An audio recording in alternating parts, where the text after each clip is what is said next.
Hey, welcome to Dive In today. Thank you for joining us. This past Sunday, we continued our series through 1 Peter, and we read through 1 Peter chapter 4.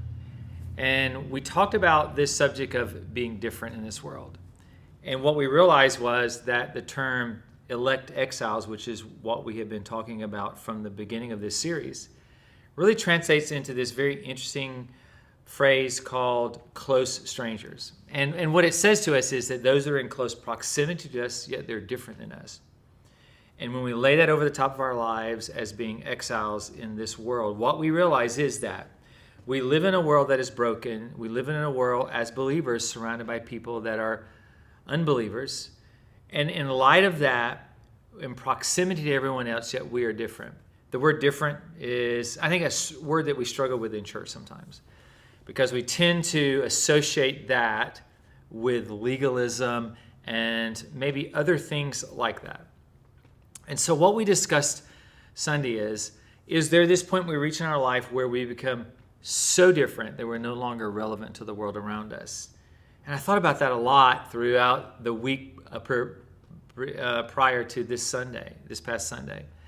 And I thought about, is there that moment? And so what Peter does, he clarifies that for us in saying that we are to separate ourselves from sin. That's a huge thing for us. So he says, hey, there has to be a boundary line in your life when you're different. There has to be a place where you draw the line and say no, that you don't cross those boundaries. We are called to simply exemplify Christ to the world, for us to reveal who God is to the world around us, not just through our words, but through our behavior. So that's what Peter deals with. So where do we draw the line? And so he gives us some very concrete terms in 1 Peter chapter 4. I encourage you to go back and read through those also. But when we talk about this point of being different, we said there's two ways that Peter addresses our differences from the world. The first is this, that you and I are different in our actions, that we're called through our behavior to make Christ known in this world. We draw the line with sin in our lives. We say no to those kinds of things. And it's the difference in our life that actually draws people to Christ. It's a very interesting thought, isn't it? That the difference in our life actually makes us extremely relevant to the world around us.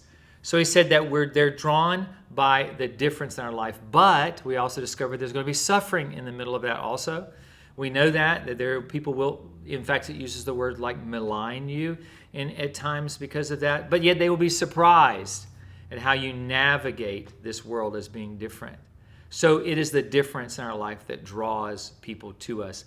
How do we project that? And how do we respond to those that may treat us unjustly because we're different in life? And Peter, again, he lays that out for you and I when he says that we're to approach that with gentleness and kindness. A huge thing, right? It's gentleness and kindness in the way we respond to the way we're treated in this world. So he said, first of all, that we're different through our actions. And then we said, then secondly, we're different through our perspective. That's what I'll talk to you about for a moment. So I want to read the text to you today. It's from the book of 1 Peter, chapter 4. And I'm going to start with verse 7. Here's what it says. It says this, the end of things is at hand. Therefore, be self-controlled, sober-minded for the sake of your prayers. Stop there for a point. He says, the end of things is at hand. So what does that mean for you and I? Because we know that the disciples from the very beginning, right after the resurrection, began to preach about the end times. And so we know the end times began at that moment. So what is he talking about? He's talking about, yes, that of the second coming of Christ, but he's also talking about you and I living with an eternal edge in this life. That our lives has to have an eternal edge. What that means is this, that we live every day realizing that we are exiles in this world, that this is not our home, that there is more to our existence than just the years that we spend here, that there's an eternal edge to every word and every action of our lives. That's why we talked about we're different in our action, different in our perspective, because it is our perspective that drives our actions. Our perspective is the catalyst for our actions. We live different in this world because we know that there's more to us as eternal beings than this life. So it's huge. It changes the way we see people, love people, embrace people. It changes the way we respond even when we are treated unjustly in this world. But then Peter is so practical as he is, he gives us 4 points as how we live out this difference. And he talks 1 about our prayer life. He talks 2 about how we love one another. He talks 3 is simply about how we show hospitality to each other. And then 4 about how we use the gifts of grace that God has given us. So let me talk about these 4 things with you before I let you go for the day. The first thing is this. He says, this is about our prayer life, that we are different in perspective when it comes to the sake of our prayers. And so he says there's 2 ways that we look at life. 1, that we look at life as being that of self-control. That means we have a clear mind. It's so easy in this life, I think, sometimes to be controlled by fear and uncertainty. So what he says, you have a clear mind. Who's in control of life? That's the way you pray. That's the way you respond to others. And we realize that God is totally in control of this world. He is. So we don't make hasty decisions in the light of our fear and our worry, but in light of who is in control of this life. And he said, secondly, when it comes to your prayer, that you're sober-minded. It's the term that we use for being of restraint within our life.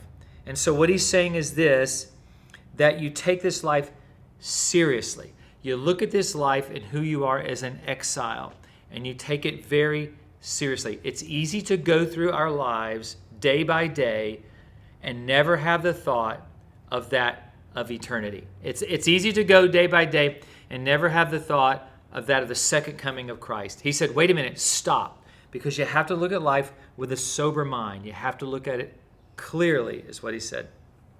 And then second, he says, above all, that we love one another.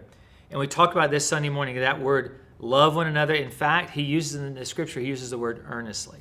And what that means is it means a full stretch. And I thought about that. It's so great of a definition that Peter would use this Greek word for you and I. A full stretch means that I just don't love you when you're easy to love, and you don't love me when I'm easy to love. That we love each other when our relationships are stretched. We're going to stretch our relationships. We're going to offend one another. We're going to say things that upset each other. We're going to break promises. We're going to do all those kinds of things in our relationships as Christians to one another. And he said this full stretch of love is a love that survives those moments where our love is stretched. So he said, thirdly, show hospitality to one another. And it's not just that of learning to be a good host. I think we have put the word hospitality in a category that, yes, maybe it will cover those things, but there's much more to the word and the definition of being hospitable. And so what he says is this, it's that concept of New Testament believers when they gathered together in each other's homes, and everyone from the church came each week to a separate home, and they gathered together for worship, and they broke a meal together. And so what it talks about is that you fellowship and you love people that you normally would not get along with and you normally would not invite to your house. That's being hospitable. And so all it means, we said this Sunday, it's being tolerant of each other's faults. Being tolerant. And that's a word that's used in our culture, but sometimes totally misused. And we as believers, because of that, we tend to kind of brand it as some culturally branded kind of word that we don't want to bring into our life as a believer. But yet Peter says, hey, be tolerant of one another's faults, that we love each other in spite of our faults. And then the fourth is this, that we use those gifts of grace in our life. We use those gifts of grace within our lives. And we said Sunday that it's very possible that he's talking about the gifts that Paul talks about also in the letters that Paul has written. The spiritual gifts are at work in the church. But he's also talking about two very specific things.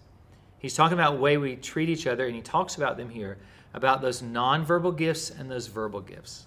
Let me touch on those two, and we'll end together.